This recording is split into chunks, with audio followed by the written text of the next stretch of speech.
Next up, here's the Ketanji Brown Jackson. Now, this is the super liberal justice that Biden appointed out of the Supreme Court a couple years ago, the one who couldn't even define what a woman is because she said she wasn't a biologist. I know, it's ridiculous, right? I'm not a zoologist, and I could tell you what an elephant was, but nonetheless, I digress. She also sided with Trump in this case and said, no, Trump gets to be on the ballot. Congress has to remove him. You guys overstepped your boundaries. Here's what The Atlantic had to say about her. Mia, what does that say? Ketanji Brown Jackson's role in white supremacy. Yeah. What's the caption say? How the freshman justice sided with Trump and is poisoned to become the next biggest threat to democracy. Everyone is a threat to democracy. Will you flip to the audio mixer there? Everyone is a threat to democracy. That's their buzzword. A threat to our democracy. Her role in white supremacy. The black woman. Her role that Biden specifically said, I'm going to appoint, I'm not kidding, specifically said, I'm going to appoint her because she's a black woman. Her role in white supremacy.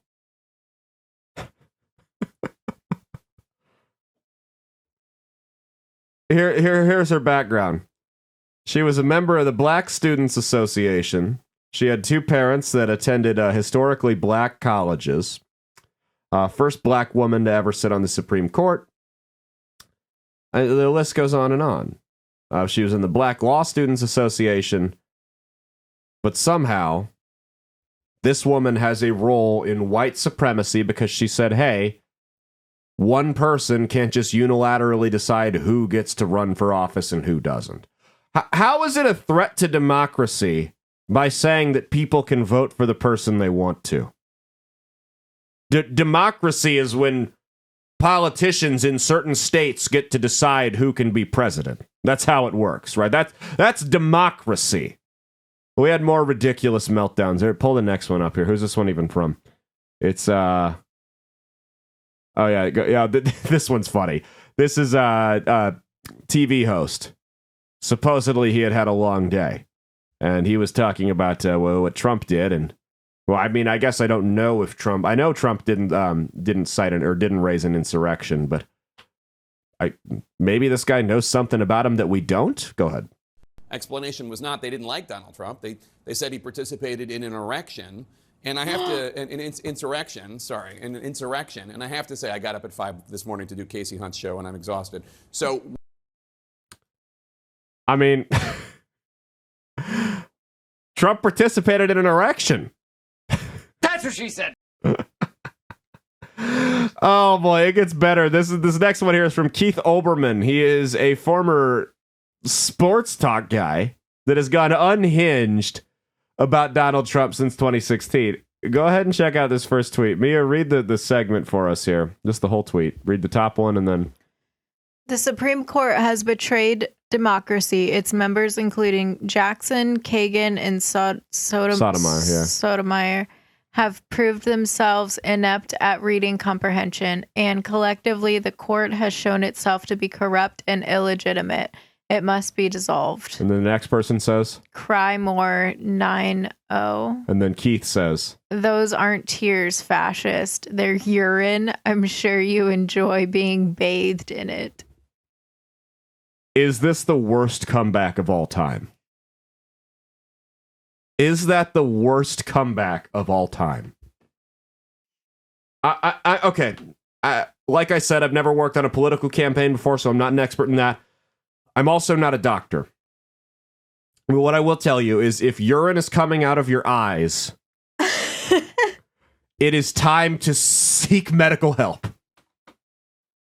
I will tell you that much.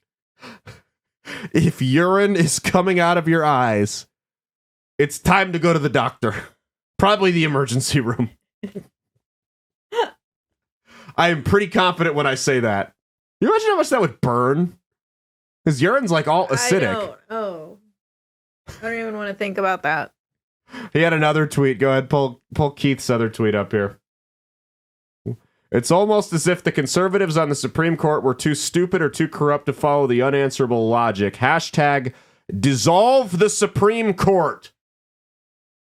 Because that's what someone who's pro-democracy wants to do, is dissolve the checks and balances dissolve the checks and balances in this country.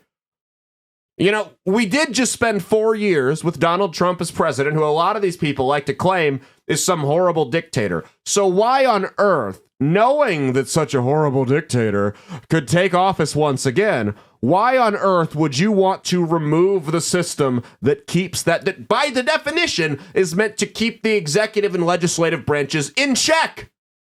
These people don't think 2 minutes down the road, hey, when I set this precedent, how could it be used against me? Oh, I don't know, maybe if I dissolve the Supreme Court or I set the precedent that the door's open for that, you know, in 4 years when President Ron DeSantis does it, what's going to happen?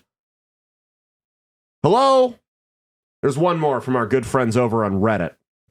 The Redditors, of course, had very reasonable solutions to dealing with Trump here. Of course they did. Go ahead and pull their... They did a little brainstorming exercise.